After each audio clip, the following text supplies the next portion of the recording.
진중권이라는 인물이 제 인생에서 한번 직접 이렇게 마주친 적이 있습니다. 대학 다닐 때는 이름만 알았어요. 사람들이 계속 이제 뭐 선배기 때문에 계속 뭐 중건이 형, 뭐 중건 선배, 뭐 계속 이렇게 부르는 거 그 정도 제가 들었고 개인적으로 마주치지 않았는데 제가 이 사람을 처음 마주친 것은 1999년이에요.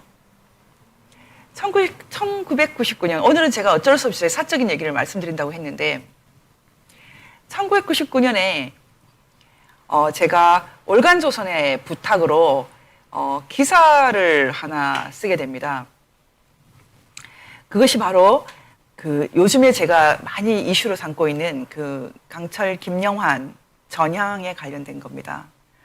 처음에 여러분 요즘에 최근에 많이 제가 얘기를 하는데 강철 서신이라든지 항소 이유서 뭐 다시 강철로 살아 공동체주의 연구 이 책 한번 보시면 이분을 알기 위해서는 책으로는 잘 알 수 없습니다. 이분이 본격적인 저술을 하는 분은 아니에요. 이분은 따로 한번 제가 더 본격적으로 한번 다룰 수 있으면 다루겠는데 지금은 그럴 필요를 느끼지 못하는데 일단은 이분에 대해서 제가 그 취재를 하는 그런 사건이 있어요. 그 전에 있었던 많은 거를 다 버리고 제가 1999년 봄에 그 조갑조 대표 그 당시 월간조선 편집장의 부탁으로 이분을 인터뷰를 했어야 되는데 이분이 만든 잡지를 취재해야 됐어야 되는데 그 당시에 이 사람은 중국에 있었기 때문에 제가 직접 컨택을 할 수는 없었고요. 제가 이 취재를 했어야 되는데 이런 상황이 있었어요. 제가 이 취재를 해야 되는데 이게 주사파라든지 NL이라든지 뭐 이런 것들은 주제사상 이런 것은 심각한 주제지 않습니까? 그때 아직 제가 30이 안 됐었는데 이 시대정신 창간호가 나오고 이것을 취재를 했어야 되는데 사실 의뢰를 받고 나서 너무 겁이 나서 제가 거절을 하기 위해서 못한다 이렇게 말하기 위해서 전화를 했어요. 먼저 우리 선배한테 지금 대학 교수로 일하고 있는 선배한테 내가 강철 김영환 그룹을 지금 취재해야 되는 상황이야. 이거 어떻게 해야 돼? 이렇게 물었더니 선배 언니가 야, 너 그거 들어가지 마. 그거 큰일 나. 한국에서는 이념 사상 이런 것에 연루되면 이제 발을 못 빼게 될 거야. 들어가지 마. 이렇게 얘기를 했어요. 근데 그 선배의 말이 사실이 됐어요. 제가 이 취재를 하고 나서 21년째 지금 빠져나오지 못하게 됐어요. 저는 21년째 바로 이때 이 그 시대정신 취재, 그 강철 김영환 그룹 취재 이후에 저는 일종의 서버 관리인이 돼버린 거예요. 제가 제 인생에 관련돼서 참 말하기 싫어하는 부분이 이것인데 그때 그 지금 대학 교수로 있는 그 선배 언니가 야, 너 여기 들어가면 큰일 나. 이거 취재하기 시작하면 너 발 못 빼라고 했던 그 말이 그때도 참 생생했고 지금도 너무나 생생한데 그래서 그때 당장 제가 월간조선에 전화를 했거든요. 그때는 휴대폰을 쓰지 않을 때였어요. 그래서 제가 전화를 해서 이거 못하겠다라고 얘기를 하려고 했는데 그날따라 아무도 전화를 받지 않는 거예요. 모두 점심시간이었는지. 그 시간을 넘기고 자연스럽게 그냥 이 일을 할 수밖에 없는 그런 상황이 왔어요. 이 그룹이 제가 아니면 이 취재를 맡기지 않겠다 이렇게 말했다고 합니다. 제가 아니면은 이거 인터뷰에 임하지 않겠다. 제가 그 전에 썼던 어떤 글을 보고 아마 그런 판단을 한 것 같아요. 아마 제가 이 그룹을 이해할 수 있다고 보고 좀 이해를 해달라 이런 입장이었던 것 같아요. 제가 이 시대정신 그룹을 인터뷰하면서 제가 그분들에게도 말하지 않고 또 그 김영환 씨한테 말하지 않은 게 있어요. 제가 오늘 그 얘기를 사실을 하려고 합니다. 그때 당시에 제가 이 기사를 작성한 것 때문에 그 민족민주혁명당이 모두 그 일망타진이 됩니다. 20여 명의 그 1980년대 학생운동권, 김일성주의에 발을 담았던 학생운동권의 핵심 인물들이 거의 다 검거가 되는 그런 상황이 있었어요. 그래서 제가 이 상황이 제가 이 취재를 할 때는 이 사람들을 모두 감옥에 보내겠다는 뜻이 아니다. 그 사람들이 어차피 자기 인생의 한 짐을 털겠다. 이제 그만 털고 이제 빛으로 오겠다고 했기 때문에 나는 그 사람들을 그 빛의 세계로 유도하는 것이 나의 역할이었고, 그래서 이 사람들이 감옥에 가는 것은 바람직하게 생각하지 않는다. 그래서 제가 이 석방운동을 시작을 했어요. 난 이 사람들이 이제부터 북한 사람들의 인권과 자유를 위해서 일하겠다고 했기 때문에 이것은 전향 선언으로 어느 정도는 받아줘야 된다. 만약에 이 사람들조차도 받아주지 않으면은 전향이 안 된 대다수의 NL 운동권을 처리할 방법이 없다. 제가 그런 주장을 하고 석방운동을 했었거든요. 근데 그때 진중권이란 인물이 글을 쓰기 시작하는데 간첩 김영환? 이렇게 글을 쓰는 거예요. 간첩 김영환? 말하자면 주체사상에 경도되었던 이 그룹에 대해서 진중권 씨가 노골적으로 혐오감을 표하는 거예요.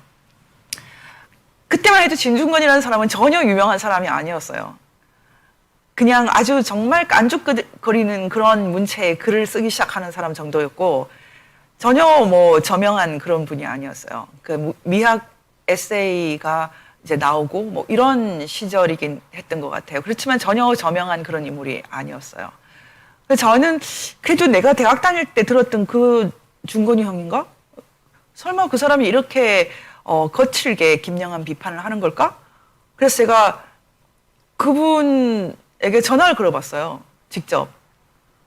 혹시 이분이 그분이 맞는지 물어보려고 전화를 걸었던 기억이 나요. 아마 그분은 기억을 못할 것 같아요. 근데 정말 맞더라고요. 신기했어요. 저는 그 진중권 씨가 김영한의 전향을 믿을 수 없다. 간첩이 어디서 할기를 치고 다니냐. 거의 그 정도 수준으로 비판을 하길래, 같은 파리학번이지 않습니까? 한 사람은 인문대, 한 사람은 법대지만은, 저는 진중권 씨가 김영한 씨 전향을 불편하게 생각하는 이유가 뭘까? 그때 당시에 전향이 전혀 안 돼 있는 사람들은 당연히 아주 싫어했지만, 그런 이유로 반대하는 것이 아니라 김영한 씨 그룹이 김일성에 경도되었다라는 것 때문에 혐오하는 거예요. 그게 한 차례 있었고, 또 한 차례 민주노동당이 두 개로 갈라질 때, 정의당과 민주노동당이 갈라질 때 또 한 차례, 그로부터 10년 정도 지나서 진중권 씨의 두 번째 활약을 봤던 거죠. 그게 제가 처음에 보여드렸던 그 화면입니다. 민주노동당에서 나올 때 민주노동당 내에 두 그룹이 존재했다는 거예요. 한 그룹이 당권파, 말하자면 힘을 갖고 있는 그룹이죠. 뭐 민주노동당 그러면 여러분 다 아실 겁니다. 이정희 씨를 비롯한 당권파 그룹이 있었고, 그리고 그때 당시만 해도 예전에 그 공산운동권 출신이 한 집에 같이 살았죠. 그 민노당 속에서. 진중권 씨가 거기에 가입을 했던 거죠. 그래서 자기가 뭔가 얘기를 시도하면은 모두 뭐 김일성 주의자니 불쾌하다 이렇게 된 거죠. 처음에 나왔던 장면이 그겁니다. 그래서 한번 대화를 시도하려고 만나면, 이런 상황에서 김일성 주석이라면 이렇게 했겠다. 뭐 이런 식으로 대답을 한다는 거죠. 그래서 자기가 도저히 안 돼서 탈당을 했다. 어떻게 보면은 진중권 씨의 이런 당시의 민노당 탈당이 정의당을 가능했던 것도 있지만, 어떤 면에서는 한 차례 진보를 살려준 거, 진보를 살려준 그런 진보 입장에서는 은인과 같은 행동이었어요. 왜 그런가에 대해서는 조금 이따 설명해 드리겠습니다. 소위 대한민국 진보의 가장 큰 약점이 종북 세력이에요. 종북. 여러분, 종북 그러면은 종북, 수령 절대주의, 유일 사상, 이게 한 세트예요. 여러분 지금 한번 잘 보셔야 됩니다. 종북, 수령 절대주의, 유일 사상, 이 세 단어를 여러분 기억하세요. 제가 이렇게 자세히 설명하는 이유는 지금 서버가 고장났는데 서버에 대해서 아는 사람이 없어요. 그냥 PC만 쓰던 사람은 서버에 대한 지식이 없기 때문에 아무리 말을 해줘도 못 알아듣고 관심도 없어요. 그리고 저한테 엉뚱한 소리를 계속해요. 김영환이 누구냐? 김영환이 저기 민주당에 있는 그 치과 의사 출신의 그 김영환이지? 계속 이런 질문이 들어오기 때문에 제가 너무 당황하고 사실은 사람을 만나기도 싫어요. 이걸 어떻게 말을 해줘야지 이 사람들이 조금이라도 관심을 가질까? 제가 오늘 이 자리에서 분명히 말씀드립니다. 종북, 수령 절대주의, 유일 사상 이게 한 세트예요. 이건 주체 사상하고는 완전히 다른 개념이라고 생각하셔야지 여러분이 헷갈리지 않습니다. 한번 보십시오. 제가 늘 주사파에는 세 가지가 있다. 주사파에는 세 가지가 있다. 늘 얘기했어요. 다시 한번 표를 보겠습니다. 여러분 우리나라가 지금 서버가 고장났는데 이 서버가 어떻게 고장났는지 알려면 이거 알아들으셔야 돼요. 주사파는 종북이고 주사파는 유일사상, 수령절대주의다 이렇게 생각하면 여러분 아무것도 알 수가 없어요. 앞으로 한국 사회가 어떻게 될지 도통 알아차릴 수가 없어요. 여러분 계속 상처받고 다녀야 됩니다. 또 한 번 박근혜 대통령 탄핵과 같이 박 대통령이 참 귀한 분이에요. 존귀한 분인데 그분이 지금 감옥에 있어요. 제가 그래서 이 그룹들에게 더 화가 난 거예요. 전 탄핵을 주도한 것은 이 주사파 세 그룹이 모두 힘을 합해서 탄핵시켰다 이렇게 보고 있어요. 그건 사실이에요. 근데 여러분이 한국 서버에서 이념과 사상과 헌법과 이런 레벨에서 일어나고 있는 일상 너머에서 일어나고 있는 이 사건들에 대해서 관심이 없기 때문에 탄핵에 대해서도 아주 엉뚱한 진단만 하고 있어요. 물론 뭐 김무성이든 유승민이든 기타 많은 사람들이 함정을 한 건 사실이지만 이분들도 어떤 면은 좀 속고 있었어요. 아셔야 됩니다. 여러분이 한국에 지금 서버에서 일어나는 일, 여러분 개인 PC 말고 서버 단위에서 일어나고 있는 일, 그 서버를 누가 어떻게 회로를 바꾸고 있는지, 어디 가서 뭘 바꾸고 있는지 이제 관심 가져야 돼요. 그러려면 제일 먼저 여러분이 주사파는 수령절대주의, 김일성 세력이야 라는 생각부터 바꾸셔야지만 알 수 있다는 거예요. 이건 정말 너무나 중요한 얘기입니다. 진중권이라는 사람이 가치가 있는 이유는 진중권이라는 사람은 진보의 적이 주사파라는 것을 알고 있었어요. 기본적으로는 알고 있었어요. 수령절대주의 계열은 통진당 계열, 이석기, 이상규 계열밖에 없어요. 나머지는 다 떨어져 나왔단 말입니다. 김일성 만세에서 떨어져 나왔어요. 범민주당 계열은 김일성을 뭐 존경한다라는 말까지는 할 수 있지만은 우리는 종북은 아니야. 우리 유일사상은 거부해. 이런 말 쉽게 하는 사람들이에요. 이석기, 이상규는 그런 말 안 해요. 이상규가 국회의원이 됐을 때 계속 물었죠. 3대 세습에 대해서 어떻게 생각하냐?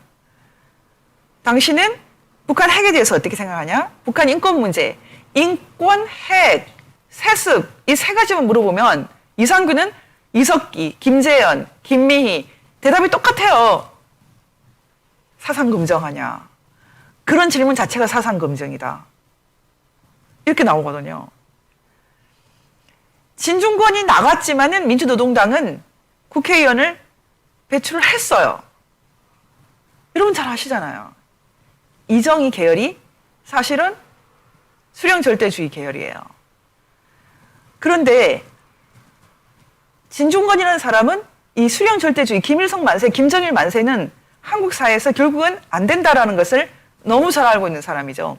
그래서 1차로 민노당에서 떨어져 나가면서 소위 진보를 한번 살렸어요. 나중에 통진당 해산이 되면서 이 그룹이 급격히 몰락을 했고 지금도 잔당이 많이 남아있지만 사실 지금 이슈가 되는 주사파는 이미 이석기, 이상규 주사파가 아니에요. 지금 임종석, 이인영 이 주사파가 더 문제를 일으키고 있어요. 근데 여러분 지금 잘 들으셔야 됩니다. 지금 진중권 씨가 하는 얘기를 이 권력을 갖고 있는 민주당에서 별로 토를 안 답니다. 뭐 공지영 씨는 토를 달죠. 그런데 이 민주당의 권력을 갖고 있는 사람들은 입 다물고 있어요. 심지어 여러분 그렇게 말을 잘하시는 유시민 씨까지도 조용히 있잖아요. 감을 잡은 거예요. 감을. 진중권이 지금 뭘 하는지 감을 잡은 거예요. 한 번은 종북으로부터 진보를 구해주고 이번에는 부패로부터 구해준다. 부패. 여러분 부패라는 단어 아시죠? corruption. 지금 대한민국 우파가 제도 정치권에서 쫓겨난 이유는 부패 때문이에요. 전두환, 노태우 두 분이 사실 5.18 때문에 쫓겨났다기보다는 부패 문제가 더 심각했어요. 부패. 그리고 김영삼 대통령도 이 반부패라는 걸로 권력을 가졌거든요. 반부패. 반부패라는 엔타이 커럽션에서 승부를 내서 권력을 가진 거거든요. 부패. 부패는 기본적으로 범죄예요, 범죄. 그러니까 우익 부패와의 전쟁에서 좌익이 승리해서 지난 30년 권력을 획득했던 겁니다. 우익 부패. 지금 진중권 교수가 해주는 것이 좌익 부패랑 싸워주는 거지 않습니까? 좌익 부패. 이 부패 문제를 어쨌든 해결하지 않으면 다 망하게 되어 있거든요. 다시 말하면 종북에서 한번 진보를 구해주고 이번에는 부패에서 구해주는 거예요. 종북에서 자유롭고 부패에서 자유로운 진보. 여러분 여기서 굉장히 심각한 제가 질문을 던지고 싶습니다. 지금 미래통합당이 분홍색, 뭐 밀레니엄 핑크는 또 뭐예요? 분홍색으로 지금 이제 색깔을 정립을 했어요. 다른 말로 하면 우리는 확실한 우파는 아니다라는 거고, 아니 또는 우리는 우파 말고도 우파 비슷한 사람들, 뭐 중도까지 해서 좀 복잡해, 다양해. 그렇지만 최대한 표를 많이 모으기 위해서 우리는 일종의 선거연대를 하는 거야. 이게 말을 밖으로는 하지 않지만 속으로 지금 갖고 있는 생각이거든요. 예전에 민주통합당이 똑같은 이런 선거연대를 한번 했어요. 그때도 민주노동당과 민주당이 민주통합당으로 선거연대를 했거든요. 그때도 사실 우리 쟤네들 싫어. 쟤네들 어떤 애들인지 알고 있어. 쟤네 순전히 종북이야. 그렇지만 쟤네가 우리 표를 갉아먹으면 안 되잖아. 우리가 쟤네들이 좋아서가 아니라 쟤네가 우리 표를 갉아먹어서 우파가 당선되면 큰일 나잖아. 그래서 할 수 없이 손잡고 한번 선거한 거야. 그 결과로 이석기, 김재현, 김미희, 이상규, 기타 등등의 소위 종북 세력의 정치 세력화를 한번 체험을 한 거죠. 그 문제를 갖고 우리가 얼마나 오랫동안 어려움을 겪었습니까? 장점이 하나 있었어요. 그 사람들이 국회의원이 되어버리니까 그 전에 종북이 어딨냐 뭐 그런 말이 싹 다 들어갔어요. 아 진짜 있네? 이렇게 된 거예요. 이제 그런 말 하는 사람이 없어요. 종북이 어딨냐. 예전에 안철수 씨가 그런 말 했었죠. 근데 지금은 아무도 그런 말 하지 않거든요. 우리 사회의 아주 깊은 곳, 지하에서 일어난 것, 그것을 이제 사람들이 좀 알게 된 거죠. 근데 지금 심각한 문제는 뭐냐. 사람들이 지금 이게 다 주사파인 줄 알아요. 종북이 주사파고 이 부패 세력이 주사파인 줄 알아요. 여러분 이렇게 접근하면 우리 다 큰일 납니다. 지금 진중권 교수가 싸워주고 있는 이 좌익 부패와 종북은 주사파와 상관이 없습니다. 여러분 이 말 알아들을 수 있어요? 이 말 알아들을 수 있어야지만 제 얘기를 알아들을 수 있어요. 지금 진중권 교수가 아주 목숨을 걸고 싸우고 있는 좌익 부패 문제, 이것은 아니에요. 주사파 문제가 아니에요. 여러분 주사파 문제는 다른 문제예요. 제가 왜 대중 강연을 하지 않느냐. 많은 사람들이 지금 광화문에 왜 안 나오냐. 뭐 왜 그 자유통합당이 안 나오냐. 제가 어디에 가서 이 설명을 할 수 있습니까? 지금 사람들한테 가서 지금 당신이 계속 김일성 만세, 위대한 수령 김일성, 뭐 김정일 말하는 것이 주사파야 이렇게 말하고 있는 사람들 앞에서 이미 그게 주사파가 아닙니다. 그것은 일종의 주사파의 한 조류처럼 되어 있지만 사실은 몸통은 따로 있어요. 이렇게 얘기를 할 때 그 말 알아듣는 사람이 있습니까?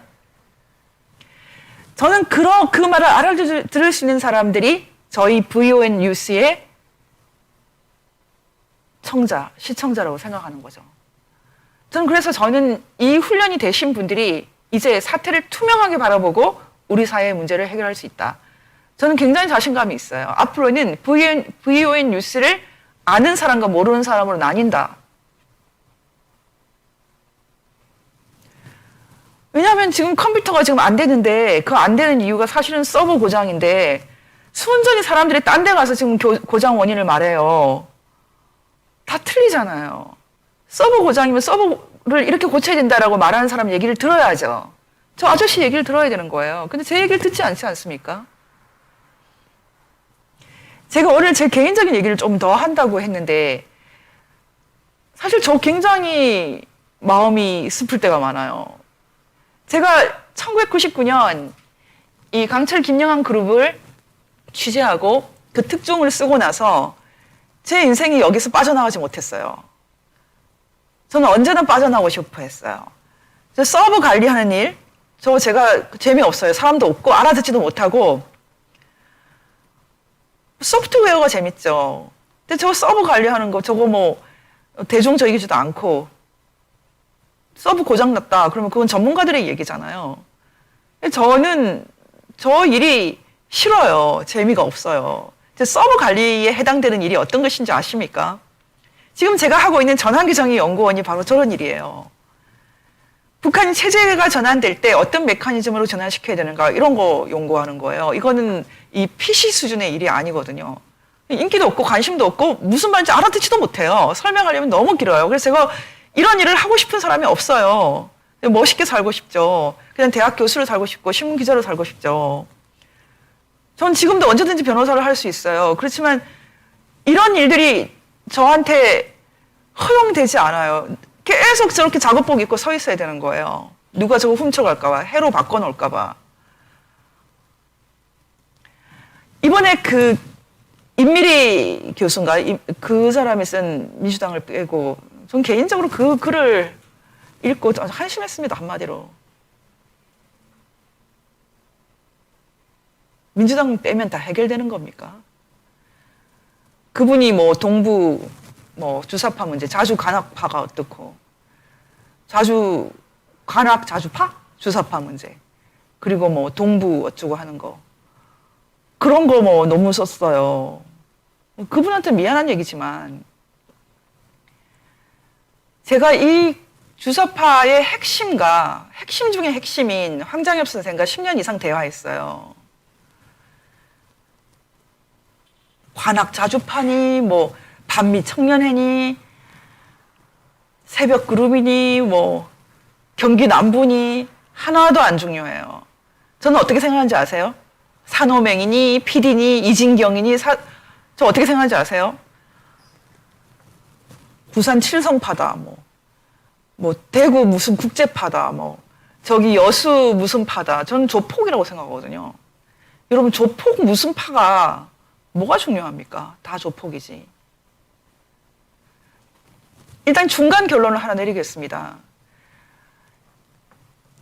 민노당에서 종북 세력을 분리시켜 줌으로써 진중권 교수는 한때 굉장히 큰 기여를 했어요. 이번에 민주당에서 좌익 부패, 좌파 부패, 진보 부패 문제를 해결해 줄 것인가? 여러분은 어떻게 될 것 같습니까?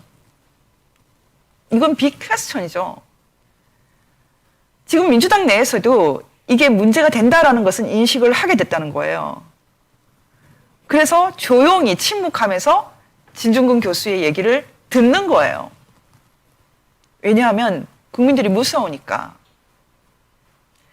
근데 저는 종북하고는 다르게 이번에는 쉽지 않다고 보고 있습니다. 그 이유는 좀 더 설명을 지나가서 하겠습니다. 제가 오늘 이 그 진중권 연구 시작하면서 제일 먼저 그 김영환 씨의 민혁당 얘기를 먼저 갖고 온 이유는 말을 좀 복잡하게 들었지만 미학자 진중권 이 사람은 간첩 김영환이 추하다, 아름답지 않다라고 경멸을 보냈었어요. 저는 1999년에 진중권 교수의 그런 인식을 보고 사실 많이 놀랐어요. 그때 당시 제가 원희룡 변호사를 만났었어요. 만나러 갔어요. 만나주지 않았지만 김영환 씨 어머니랑 같이 그 로펌에 갔었어요. 근데 김영환 씨가 그런 식으로 월간조선에 의해서 제 기사에 의해서 전향한 것에 대해서 분노하는 표정이었어요. 그 사람은 곧 한나라당, 보수당에 갔지만 김영환 씨의 전향을 싫어했어요. 노골적으로. 지금 원희룡 씨, 예전 김영환 씨랑 같이 야학을 했던 주사파 학생운동이었죠. 학교 다닐 때는 거의 수업도 안 들어오고 운동만 했다고 하더라고요. 나중에 워낙 천재이기 때문에 또 사실은 수석한 걸로 아는데 원희룡 제주도지사는 전향이 됐을까? 저는 안 됐다고 보고 있습니다. 여러분 그러면 내가 생각하는 전향은 무엇인가? 이런 질문 당연히 할 것으로 생각합니다. 그게 제가 발로 관리하는 저 서버입니다. 저 서버. 우리 서버의 그 본질, 퀄리티를 여러분에게 설명을 제가 할 수 있어요. 그게 바로 1948년 체제입니다. 1948년 이승만의 자유민주주의 헌법 체제예요. 원희룡 지사의 발언을 들을 때 그걸 인정하는 거를 제가 본 적이 없어요.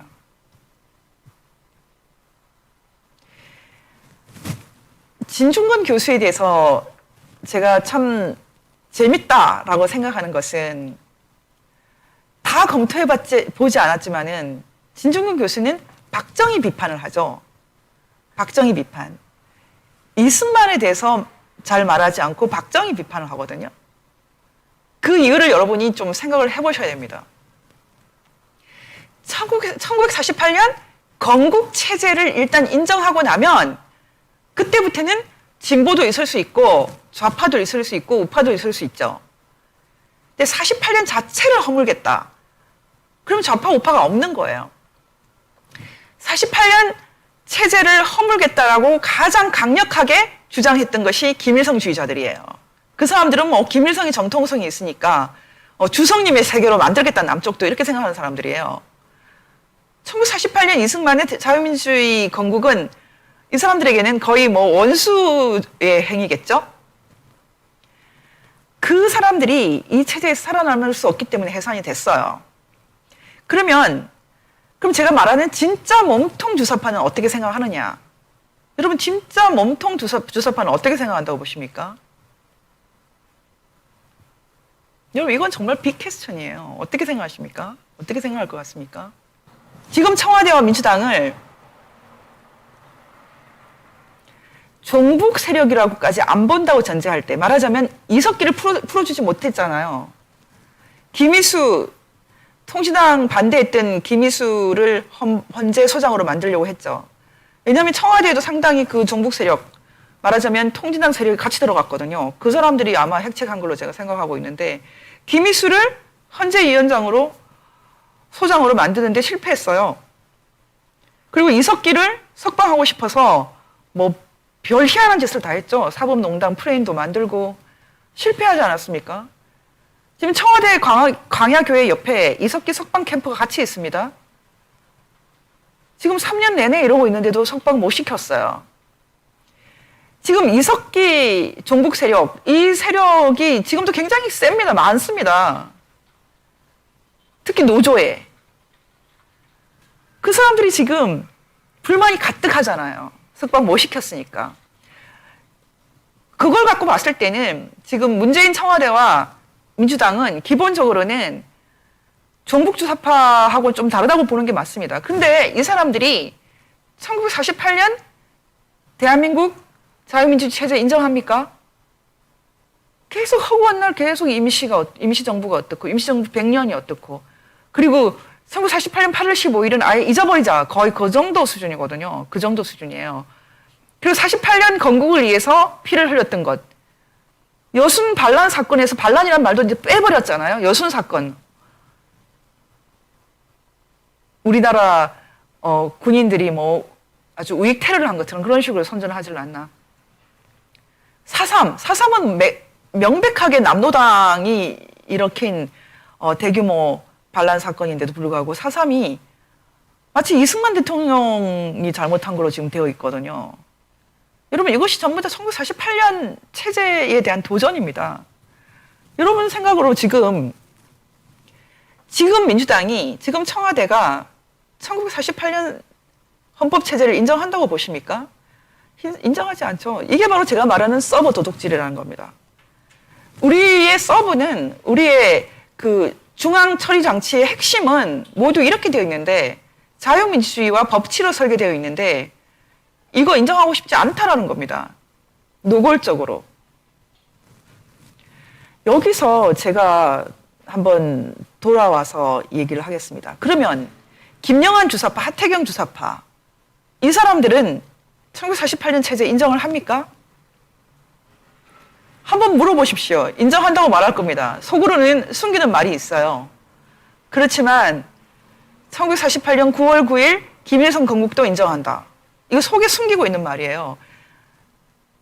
제가 이렇게 계속 난리를 치니까 이승만 1948년 8월 15일 건국만 인정해. 이렇게 어디 가서 말할 수도 있겠죠. 그렇지만 그건 거짓말이에요.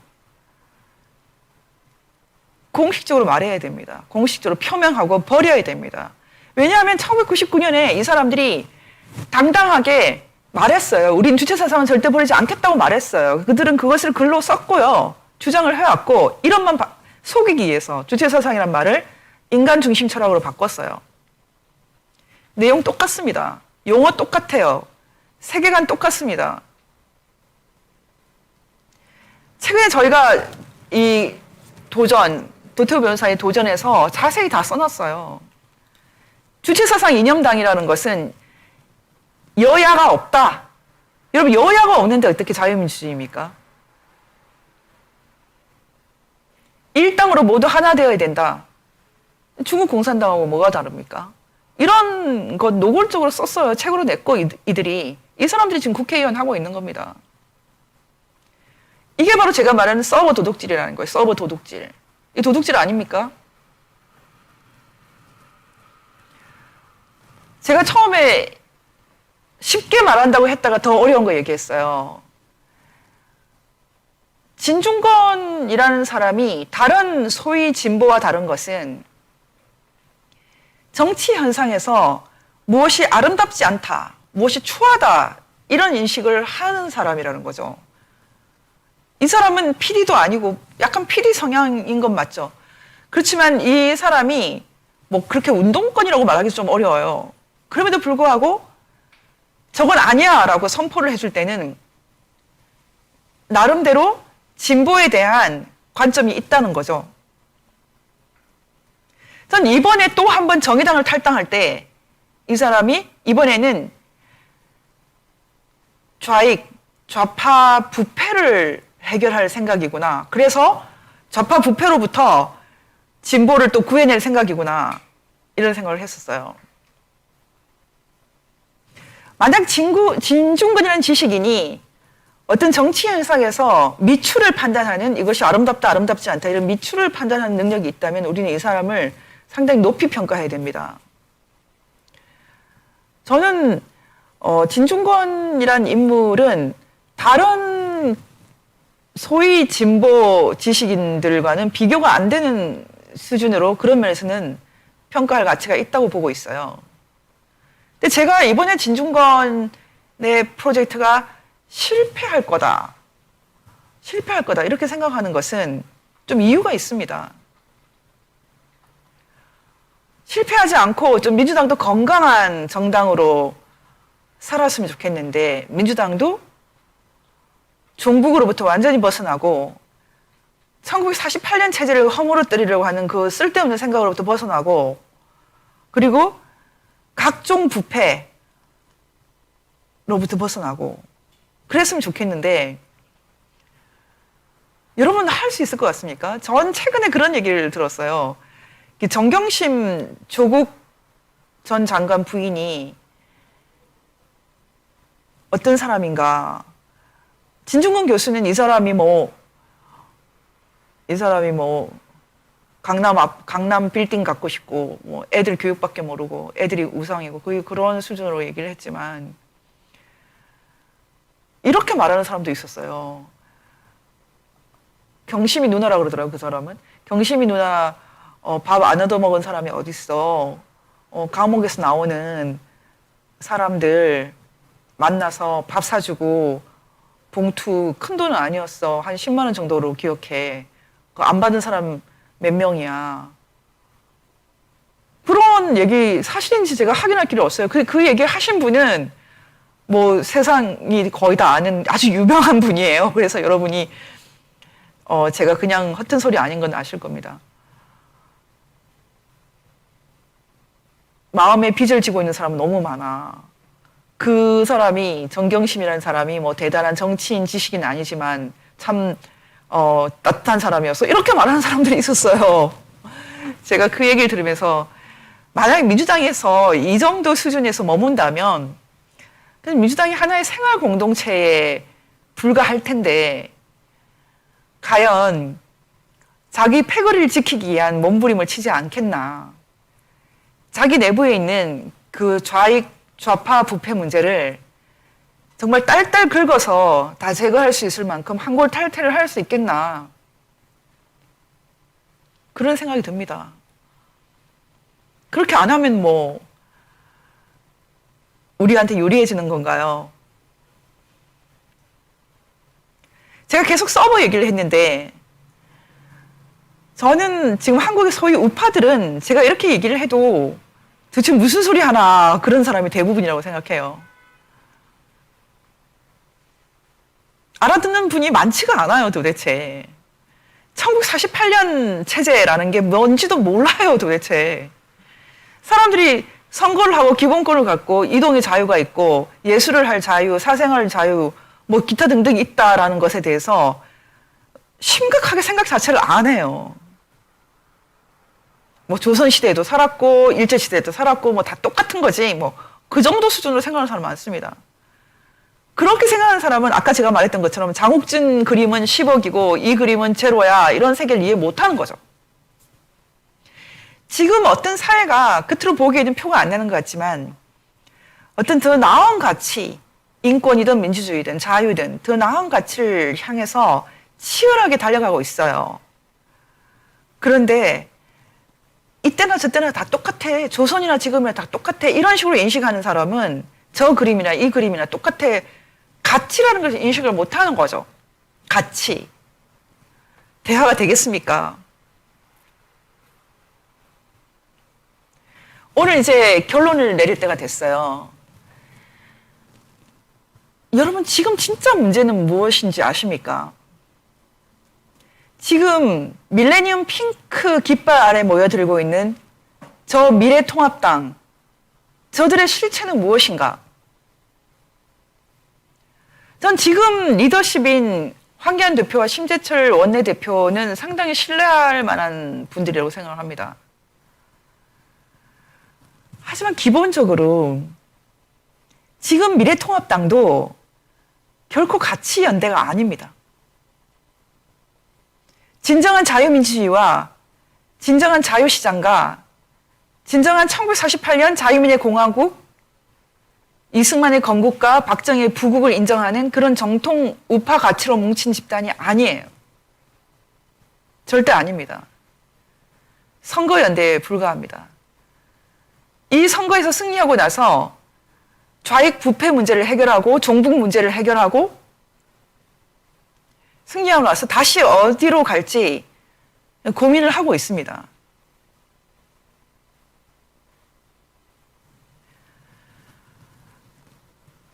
우리가 정말 자유민주주의의 반석에 올리기 위해서는 사태를 너무 간단하게 보면 안 됩니다.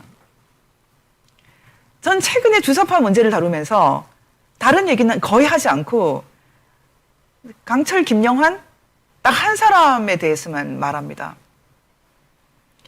전 진정한 주사파 문제의 몸통은 김영환 씨라고 생각합니다. 20년 전에도 그렇게 생각했고 지금도 그렇게 생각합니다. 1990년대, 1980년대 이 사람이 한국 사회에서 한 일은 좋은 일들이 아니에요. 많은 사람들이 속고 있습니다. 1980년대 그 젊은이들을 이 사람이 속일 때 주사파는 자생적인 거야.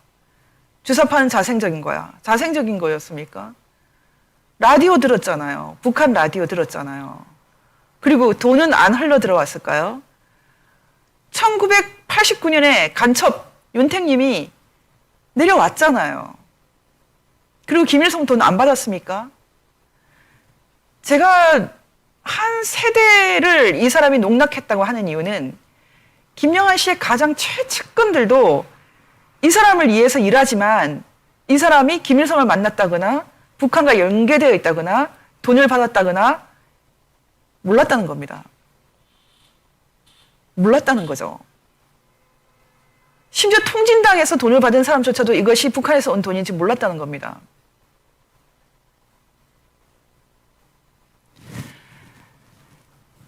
뭐 국제파든 뭐 국제 PJ파든 서방파든 칠성파든 여러분 그 어떤 조직이 움직이려면 돈이 있어야 되거든요.